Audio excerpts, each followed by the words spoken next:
has been spying on journalists in the suburbs of Washington, D.C.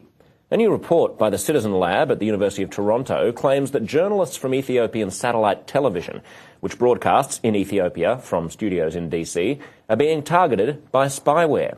The Ethiopian government apparently purchased the spyware from an Italian vendor called Hacking Team.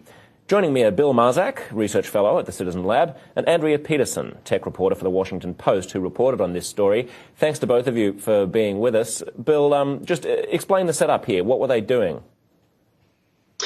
Sure. Well, what we found was that these journalists in the suburbs of Washington, as you say, were receiving suspicious emails, or emails that they identified as suspicious. And these emails promised details, for example, about the upcoming elections this year in Ethiopia, or details about imprisoned Ethiopians. And the emails contained attachments which, it was designed to get the recipient of the email to open up the attachment on his or her computer. And once the attachment was opened, the computer would be infected with this very sophisticated spyware, which could steal contacts, passwords, and turn on the computer's webcam and microphone to spy on the user. Do we know, is this common for a start? I can't quite tell whether or not this is scandalous or whether or not Washington insiders would sort of roll their eyes and say, well, of course, foreign governments are always spying on their people in Washington, D.C. Well, I think the thing that really makes this, unique is that there's this, growing industry behind commercial surveillance. So there's companies based primarily in Europe, as well as the U.S. and China and other countries, which are selling this sort of surveillance technology to foreign governments, which ordinarily wouldn't have the capability to do this on their own. So if you think of, for example, the government of Ethiopia, probably there's not a very deep expertise in spying and hacking within the government. But now governments like Ethiopia are able to just go to a company and purchase the system for a few $100,000 and then spy on their citizens.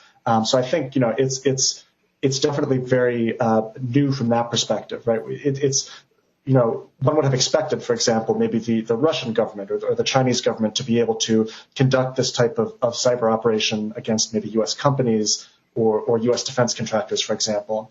But to have a government like Ethiopia be able to purchase this capability and then use it to target not companies or defense contractors or anything like that, but just dissidents, individuals who have sought refuge from the persecution of the Ethiopian government to broadcast opposing views. So I think that's the really key point here.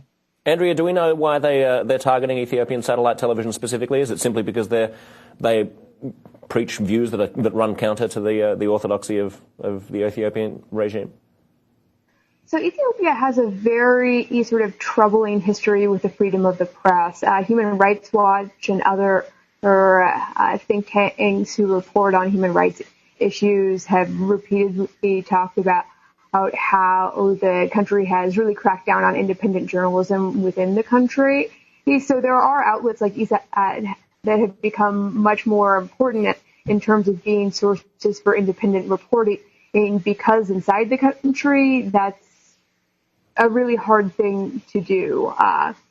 The reason why it's particularly troubling to see people attacking or targeting journalists at places like ESAT is because they also rely on sources inside the country for a lot of their information about what's going on. So even if the journalists themselves have fled the country and are working from the DC suburbs, the people that they're communicating with may often are not.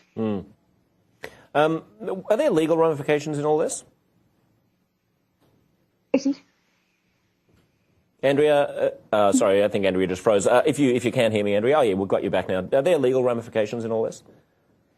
So, it's kind of an interesting situation because there are some international agreements that put export controls on certain types of surveillance tools, but those are enforced by the individual nation, so it really varies from place to place.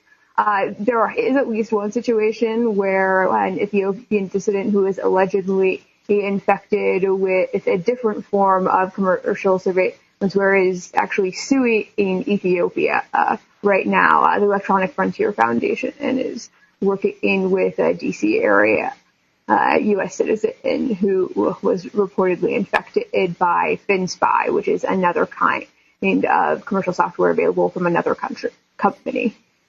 Phil, what about these companies that are just selling this software? They presumably have policies about, not breaching the human rights of people. But what do they claim that their products are for, if not for nefarious purposes? Right. Yeah. These companies.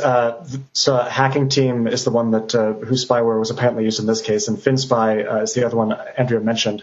These companies both claim that they have customer policies which dictate, that they don't supply customers who use their products to violate human rights, and they also have a mechanism whereby they can investigate and cut off support for these products, after which the products can no longer be used because they become vulnerable to detection.